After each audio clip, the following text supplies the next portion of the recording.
Hello and welcome to another episode of Glory of Golden State Gaming. I'm your host, Swamp Swimmer, and with me today, the community figure, the TO of the Nova Open, and the best general of the Las Vegas Open, Blue from Squarehammer. Welcome to the show. What's up, guys? Thanks for having me. So excited for you to be here. Congratulations on your tournament win.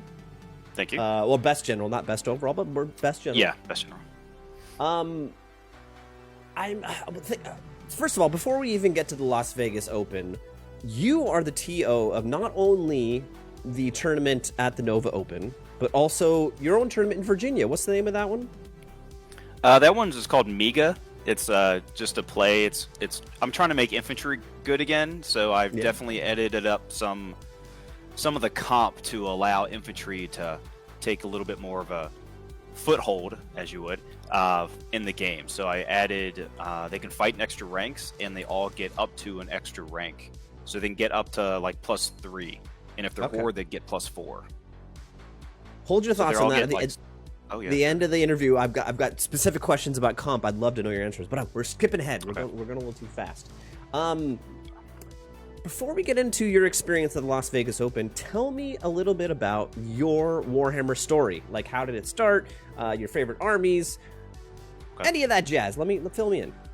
So I started when I was about 6 years old. The first mini I ever bought was the Chicken Imperial Guard Sentinel, all pewter one. I don't know if everyone remembers that one.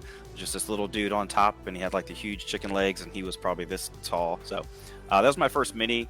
So I started about 3rd edition 40K, and it was about 5th edition Fantasy. Okay. I now currently own all the Fantasy armies except for High Elves and Lizardmen. I used to own Lizardmen. But my favorite, I couldn't choose my favorite army because I love all the lore. But my first army was Wood Elves. I don't know why. It's just maybe because I had a hippie mom, so that trees and protect the woods kind of thing could be. A lot about what the army you collect, your first army you collect, is a lot about just vibes. Like, what do you think is cool? And I'm sure that just appealed to you, right? Yeah, it was something cool. You had like huge trees that just come alive and smash their opponents. I liked that, so that was cool. That's awesome. That's awesome. Yeah. That's amazing that you have that many armies. Do you also have 40K armies? Yes. So I'm actually going to an ATC type event in North Carolina this weekend at my buddy Juice's or Stevens. And that's a big 5-man. There's like 150 people there.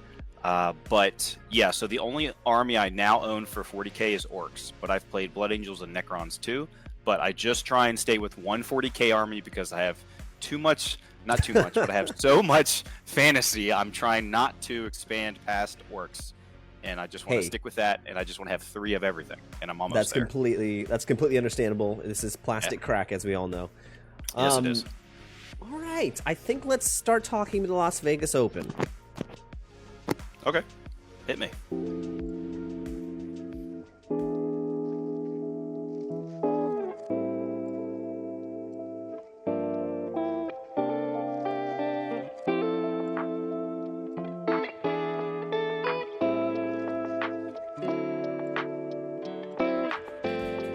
Okay, Las Vegas Open, Las Vegas, Nevada. Great time. Outside of the tournament, how was visiting Vegas? Did you have a good time? Any fun stories about gambling or going out to the club? I had a great time. So that's probably my 3rd or 4th time going to Vegas. This is my first time going to LVO, so I kind of went all out with my army. But if we're talking about not tournament, not Warhammer. Yes, so I had a buddy who loves craps. We went and played craps at the Rio and also the Golden Nugget because Fremont Street is nuts, especially in the evening in Vegas. You see all sorts of people out there. So if you just want to people watch and see from one end of the spectrum all the way to the other, that's the place to go. Gambling-wise, let's see, my buddy Ed, who was his first time ever playing craps, the guy in front of me, he probably rolled about 30 times. He hit the all tall and small, or I think in Las Vegas it's called the I don't even know what it's called. It's like the little big and bust or something like that. I've always heard the all tall and all small. Yeah, that's what I'm used to. And then I rolled and I hit the tall, and I went about 20 some rolls, and then Ed to the left of me, he rolled about 20 some rolls, and he hit the small. So it was nuts. So if you were like pressing every single time or parlaying or something, there would have been tens of thousands of dollars on that table. But one happy table. Most people weren't. So yes, very happy table. At least most of us, because it was a great time. It was a great time. Awesome. I feel like good food. I feel like Warhammer players, we love some craps because it just makes sense. Dice, like makes sense. We understand the bell curve. Odds. Yeah, we understand the bell curve of a 2d6. Yeah. Now we played a little bit of blackjack, but at the Golden Nugget, and I didn't like it because it was like a 6-deck shoe, so you couldn't even attempt counting. And then after they throw maybe about 40 or 50 cards out, they immediately reshuffle, and it's a 6-deck shoe, so it's like, what? So you couldn't really do anything. It's kind of just blind luck at that point. You can play by the strategy, like perfect strategy if you can remember it. It's hard, but yeah, not great. I lost a little bit there, but the last bet I just bet a lot on it, and I hit it, so I was able to come back to even, and then we went and played some craps. Nice. Did you do any gambling? Did you go? I did, just a little bit of blackjack. We went to the Venetian for dinner, so I played some blackjack there. I ended up up $100, so you can't complain about that. Yeah. Very nice. That's free dinner, basically. Yeah, exactly. Yeah. So, Las Vegas Open Tournament. You won Best General. You went 6-0. Yep. Congratulations. Well done. Thank you.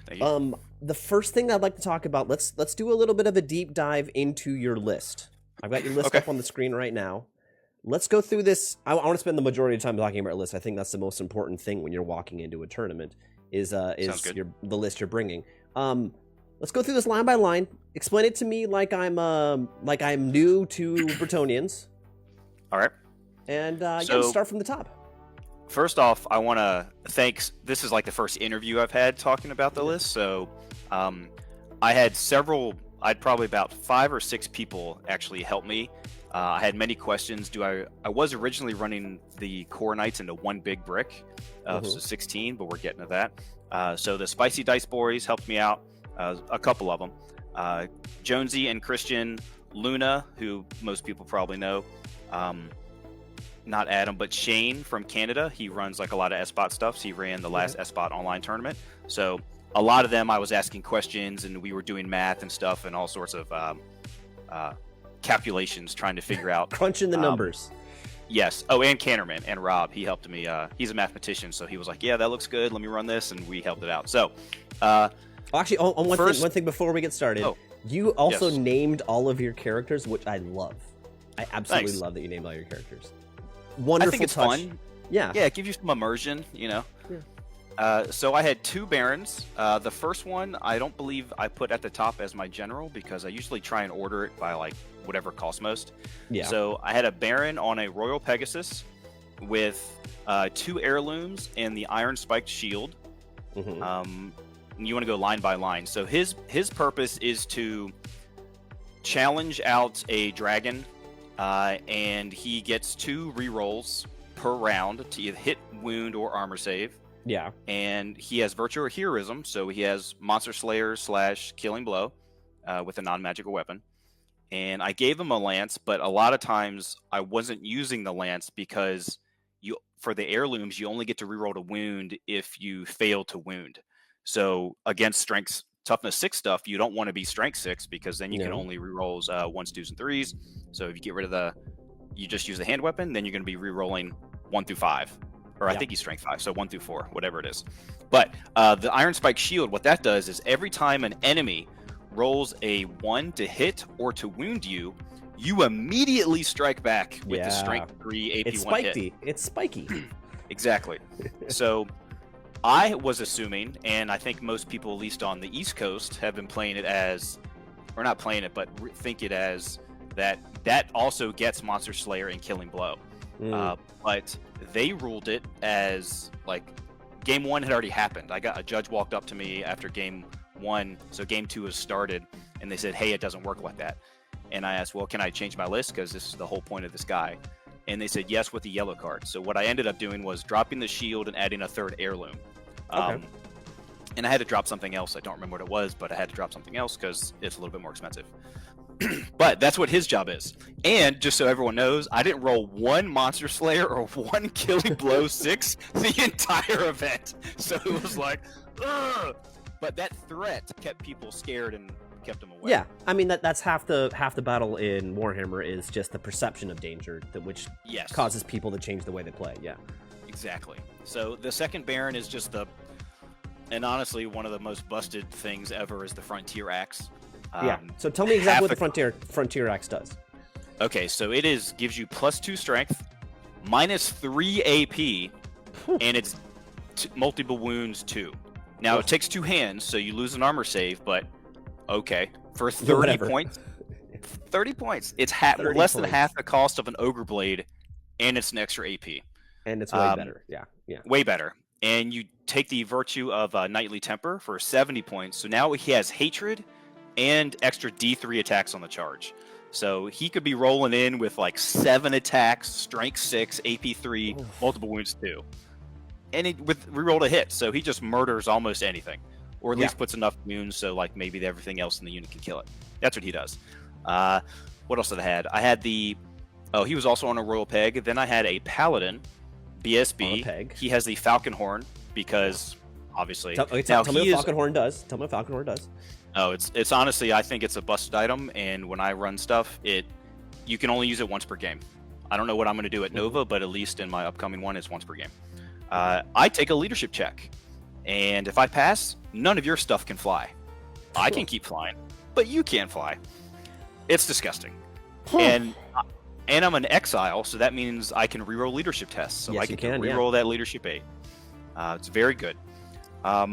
He has the banner of, I think it's Honorable Warfare. I think that's what it is, as a BSB. So that lets you reroll to hit rolls against things with missile weapons. So the point for that is, if you look under breath weapons and in the FAQ, breath weapons count as a missile weapon. So that unit can hunt dragons. So now the heroism guy with the 2 lucky heirlooms doesn't need to use those to reroll to hit, because now he just gets rerolls to hit with that banner in the unit. Ooh, that's a good combo. Yeah, he hunts and murders stuff pretty easily. Well, didn't happen for me. I only fought 1 dragon, but it happens.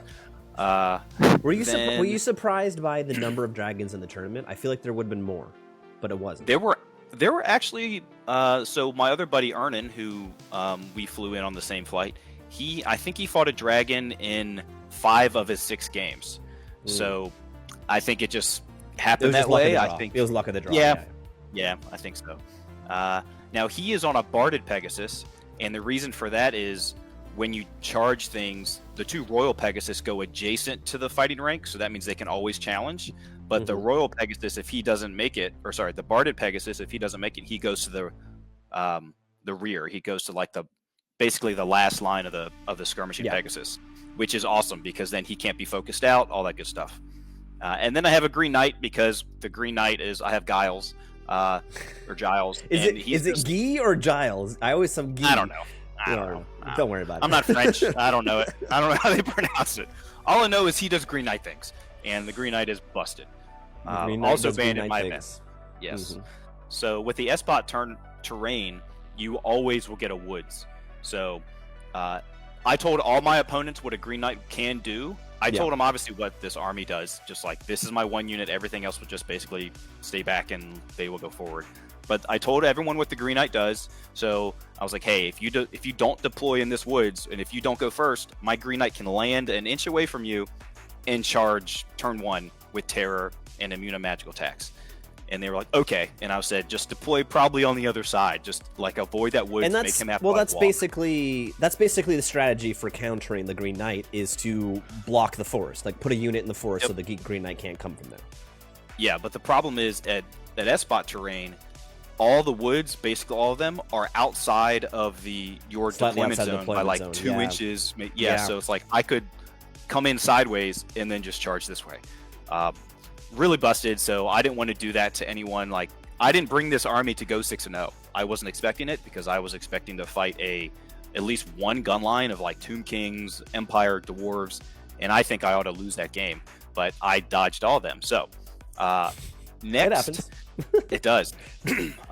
So then I had 2 units of Knights of the Realm, 1 unit of, I think it's 11, and 1 unit of 5. Only one had a banner. The 11 squad had the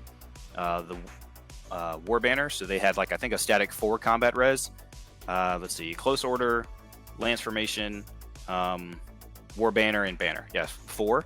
And some of the games I would start them 6x5 instead of lance formation, so then I could even get a 5th one for a rank. They both had Gauntlet of the Duel because I brought 2 metal gauntlets and I wanted to like pretend to slap someone with a gauntlet. What does Gauntlet of the Duel do? That's like the one thing I saw on your list. I'm like, I have no idea what that does. So if I issue a challenge, you cannot decline it. You have to accept if you have someone to accept. So if your little wizard's in there and I'm just like, and you don't have a champion or something, then I can challenge and you have to accept it. It's fun. I don't think it came into play once, but whatever. Yeah. And then a unit of 11 archers with a musician. For just because you're forced to take them, and they basically all 3 of those units were protecting the 2 bombards that are in rare, which I will get to. Then I have a unit of 5 Pegasus Knights, not full command. I think I don't have a musician. And this is just for all those characters to go into. Yeah. Yep, all 3 of those characters, all the ones on the Pegasus go into that unit. They have the banner of the Zealous Knight, which, gross. So that lets the unit Vanguard. So there's 5 guys, sorry, go ahead. This is the public service announcement. If you're playing Bretonnian Exiles, look out for the Vanguard turn 1 charge. It's coming. Yep. And I told everyone, I was like, hey, so if you want me to have an impossible charge, you have to be less than 7 inches off your table edge. Yep. Which I think that needs to be changed. I think GW should get rid of that in some form or fashion, because I don't remember a single edition where you can have a unit charge 24 inches across the field on turn 1. Yeah, you know, I don't really like that in fantasy. It's just a feels bad thing. So so it's 5 guys or 5 Pegasus Knights, not a musician, and the 3 characters go in there. And then I think that was it for special, right? It was just that 1 unit. Yeah, that's the 1 unit special. And then for rare, it was just 2 bombards. I named 1 Peacemaker. Yeah, I don't remember the other one's name. I have it here. All Reliable. All Reliable, that's right. And the other one was Peacemaker, I think. I don't know. Yeah. And they're disgusting. They are 25 points cheaper than an Empire cannon. And they have the same D3 plus 1 wounds, but their misfire table is amazing. It's so much better than the Empire one. Like it only on a 1 or even on I don't remember what it is, but it's just better for cheaper. So why would you not take 2? Exactly. And that was the list. It was really good. All right. Wonderful list. This is a Bretonnian Exile list cranked to the max, like hardcore Bretonnian Exiles list. It's a fantastic list. Like, what can I say? All gas, no brakes. All gas, no brakes. Exactly. Let's look a little bit at your models. I have some images here. I'm going to pop up on the screen. These your models are fantastic. The paint job is wonderful. Tell me, thanks, man. Like, did you painted all these models? Is that correct? No, I did not paint all of them. Some of them I did paint, but the ones you see right there, that BSB. Let's go back there. Let's go back. There you those go. Are 3rd edition models. But this guy right here, this guy I bought. This was about 6 years ago, and it was from a painter in Italy who actually sold them to someone else, and I was buying them from that someone else. And I got an amazing deal on a bunch of Bretonnians and Dwarves before the Old World was out. Maybe this was when I was running Warhammer's Armies Project events, and loved that system and got an insane deal on some of these guys. It was a big army. So the ones you see here, no, I did not paint. Those checkers, I don't think I can do that. I can't do that. in person, it is one of the prettiest models I own, and it's just a joy to look at. So that's why I was like, well, if I'm going to LVO, let's bring the TO said bring my best painted army, and I was like, well, here is that model right here. So that thing is amazing, and I love it. Here are your archers. Oh no, those are actually okay. So I brought a huge castle, and my 2,000 point army wasn't enough to fill up the army. So these are actually 3rd edition Knights on Foot. Yeah. They weren't actually in my army. They just looked cool to have on the field, right? Hey, fair enough. And yeah, your display board in the larger image that's been next to your list on the screen when we were going over the list, Wonderful display board. That huge castle display is awesome. Thanks, man. It's a whole bunch of tabletop world terrain, just a ton of dry brushing on those, like a ton. Yeah. And they're actually not that bad now, because if I had to redo it, I would probably just 3D print the terrain, because there's terrain that looks exactly like Tabletop World. But Tabletop World, it's like museum quality stuff. It's gorgeous. Let's see here. Here's your Green Knight. Green Knight, and he was okay. So that is actually just one of those paint pens. All the little circle, all the little yes, and that's actually not too hard to do. You definitely don't want to do that with a paintbrush. Yeah, all the black little swirlies in the back there. Yeah. Yeah, so I have 2 of those. One is painted like that. The other one's a little gold, has like gold inlays instead of all the silver. But that one has the flags on him. So I was like, well, I should do the flags. And I just love the Green Knight, the lore of him. But now he's just too good. I don't know. It's just not fair what you can do to the Green Knight. And I at least liked what LVO did for the ruling on him. If you kill him once, you get 25% of his points. Even if he comes back 1,000 times, you at least get his points for like 69 of his points, which is funny. But and the last image here are some of your Peg Knights.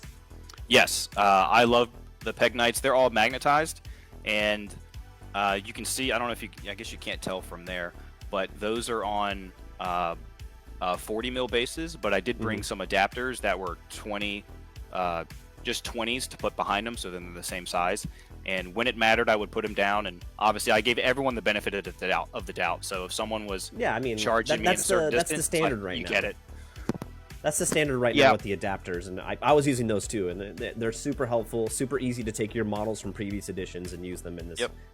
It's kind of accepted generally, yeah. And it's you would think it was accepted generally, but it should be accepted generally. It should be accepted generally. I agree. But I have like 100,000 points of painted stuff. So I'm not going to rebase 100,000 points of models. It's just not happening. But they're all magnetized, which is cool. So you can like spin them. So when their wings get in the way, you can kind of spin them on their base, and they don't because the stands, they always snap. They always snap like crazy. But I love those models too. Sometimes I use that Pegasus as my BSB, but I did not this time. No, that's okay. That's okay. Yes, I love those too. They look really good. Before we wrap up, I'm gonna put you on the spot here. Any of your 6 games, any like really epic, heroic moment you can think of off the top of your head, you love to recount? Okay, so they were. I played against Warriors once, Beastmen twice, Bretonnians twice, and then High Elves. I think probably the coolest moment was when my Green Knight survived. Obviously, it feels bad, but like I summoned a Green Knight, charged, and I think teared something off the field, redirected into like some archers, failed that charge, then he summoned his Green Knight, charged my Green Knight, so he had the initiative to go first and all that other stuff, and he swung. I don't think he even did a wound to me, but my Green Knight just said, "Haha, you are the fake one," and just like killed his Green Knight like instantly. But then we both came back and died a couple times. But just the fact that I failed charges and made stuff run, get charged in the flank, even though they don't have flanks, by a Green Knight and survived, and then my Green Knight killed his Green Knight, that was probably the coolest, like, fluffy thing. Those are the epic moments of Warhammer, going back edition upon edition, when the dice skew in some crazy funny manner, and it's just like an epic moment. Those are the best moments. Yeah, I think that might have been it. I didn't really have. I had a dragon that I had to deal with, but I just avoided it most of the game. An epic moment was round 6, and this was basically for the event. So I was the only one that was undefeated at this moment. Everyone else, the next 4 or 5 people were all, or I guess 6 people, whatever. They all had a tie. So I was 5-0, and then everyone else was 4-0-1. And I played a high elf player, great guy. I had to. You played Eric. Yeah, I played him round 2. Oh, you did? I was the one who beat him. Anyway. Nice. Okay. So, no, there were 2 Erics. There were 2 Erics. Lau and Eric. I think they were both playing high elves. Yes. Yeah. Exactly. Yeah. Other guy. My bad. That's all good. So I had to go for broke basically he had it's like a unit of 9 dragon princes, a unit of like 30 sisters of Avalorn, Mm-hmm. with Oh, some he had the wizards big and some block other of stuff. sisters. Yeah, yeah. Yes. So I auto lose to that list if I give him like 2 turns of shooting at my Pegasus Knights. They all die because of +1 hit, +1 wound, lots of armor pen, and just lots of magic missiles, and I had no magic defense. So I had to throw my Pegasus unit up next to his dragon princes, and I had to count it all against that he failed his impetuous check. Yeah. And he failed it. And if he didn't fail it, he just sits there, all his sisters and everything, kill my whole Pegasus unit basically, and I just took the charge, won because he charged sisters in, and I won the game because of that, which helped me win the event. So Wow. that wasn't the only thing. Yeah, that was huge. There was another event. Okay, I found another one. So I charged a unit of dragon ogres, and this was my 3rd game of the day, of day 1. I killed all the dragon ogres with the Pegasus unit, and I needed a 14 on an overrun plus Swift Stride to hit a caster. If I didn't hit this wizard caster on a chariot, then I get double Vile Tided, Plaguer Rusted, and double Wind Blasted, and Fireballed, and all that stuff. I got the 14 and slammed in the wizard, and that basically helped me win the game. If that didn't happen, I auto lose. So 14 on 3 dice is not a gimme. Yeah. It's not a gimme. I had to go for it. It was either that or I lose. So I went for 2, basically go for broke, and they both worked out for me, and that was basically it. And then, yeah, congratulations. That's awesome. Thanks, man. All right, I think that's everything for the actual tournament. Let's take a step back here, and I'd love to know, you're a TO. You're obviously a very good player, and you play in these great big events. Comp is where the discussion is right now in the old world. You've put together a couple comp pants for your tournaments. You've played in tournaments with lesser and greater comp. Where is your mind right now in where comp should be for the old world? Like a heavy, deep comp, Okay. or like the comp at LVO, which was pretty light in all things considered? I think having multiple events all with different comp is fun. Oh, for sure, yeah. So I don't think there needs to be a cookie cutter, like this needs to be this way and that's how it goes. Like, I'm not, I like to play at Brawler Bash where they have no comp. It's bring whatever you got. Like, that's fun. I like the Richmond Open, which is like kind of like 25%, maybe 30% of the comp that I run, stuff like that. And then you go to LVO, which is very light, or let's say, I can't think of Zach's event at the moment. Beltway. Beltway, so I'm not sure what he's going to do yet, but I think comp is somewhat necessary. At least the 0 to 3. You don't need to go as heavy as what I am doing for some events, but I'm trying to switch it up. Like, yeah, I think I agree. most people understand that monsters and fast flying cavalry or just cavalry are very powerful in the game right now, and everyone has these maybe dozens if not hundreds of infantry models that it's like, well, if I use these, it's like I don't do well, so I want to make it give them a little edge. I think comp is necessary. I don't know exactly how much is required. I think that just depends on the TO and what kind of event they're trying to run, but I like having different events run different stuff, because then it lets everyone, including myself, use their different toys. Because, or soldiers, minis, whatever you want to call them, I want to be able to use my collection. And if you just got back into the old world, you probably have a lot of infantry from all the boxes that GW sells, like the big army boxes where it has a lot of infantry in them. So I want people to be able to use that. I do think some items are extremely busted, and I'm surprised GW hasn't tried to fix those. So that leads into my next question I was going to ask you. In no way am I saying I'm commenting on your skill level as a player, but it's obvious that Bretonians specifically are winning tournaments more often than not currently. So I don't want to say like they need and in my opinion, I don't think Games Workshop is going to correct anything anytime soon. How do we address imbalances in the armies, and specifically when it comes to legacy armies? Also, legacy armies are behind the curve currently. Right. How do we address that? Do we address it like with focused comp on specific armies, or I don't know? What are your thoughts on that subject? I think yes. So it's hard to comp the rules because if you do the entire rulebook, then it affects everything, and then those other armies are still up top. Yeah. On top. So even if you comp a specific army, it can nerf that army, but then another army might take its place. Yeah. I completely agree that I think Bretonnians and Tomb Kings, I think Bretonnia, Tomb Kings, Warriors, and Vampire Counts are the best armies in the game right now. Those are my top 4 if I was to choose.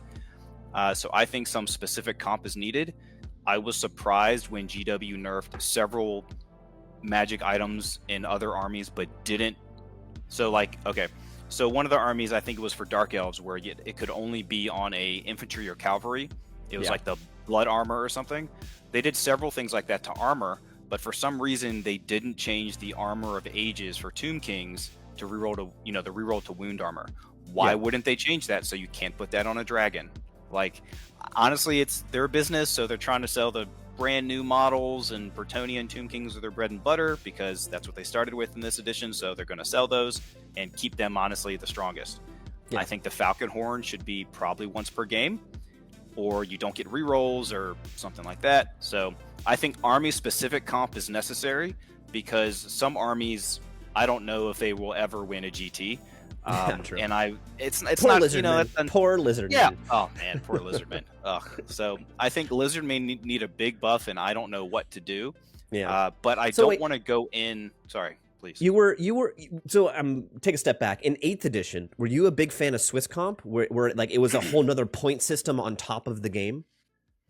So that did help. It was a little confusing for some people. It was confusing. It was heavy. It was heavy. Yes, it was heavy, but I think overall it made lists more balanced and the game more approachable to new players because when you can, I don't know if this happens that much anymore. You just show up at a store and there's someone to play a pickup game with because now there's the internet and all that other stuff.